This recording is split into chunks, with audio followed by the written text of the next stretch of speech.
Di ko naispatan pero ako'y naimbitahan. Halika't samahan niyo ko sa first ever Bautista Farm Pickleball Tournament dito sa Tacorong City. Ay, ay, ay! Etong tournament na to ay paunang tournament sa club nila at kasabay rin dito ay selebrasyon ng birthday ni Doc Pelly Bautista. Happy birthday, Doc!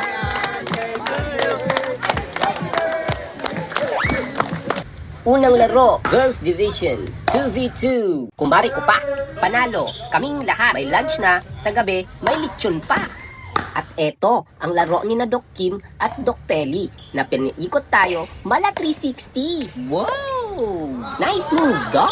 Ang dami nga sumali sa unang tournament na to. Mga doktor, nurse, medrep, midwife, housewife, no wife, at kung sino-sino pa. Kasama din nila ang mga husband nila.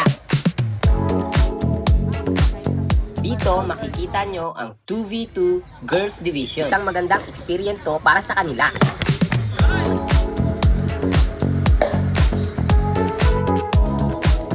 Ito naman yung nag-finals ng double sa beginners.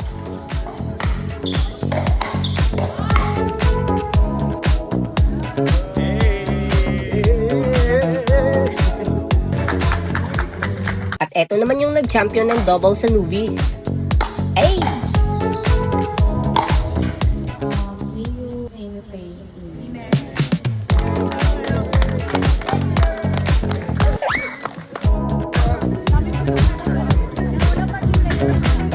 At syempre, may guest player at exhibition match.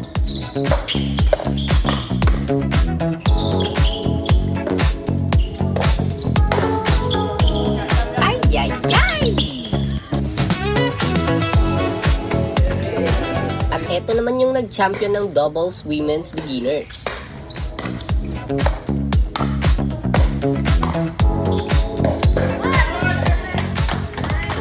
At eto naman yung nag-champion ng doubles men beginners.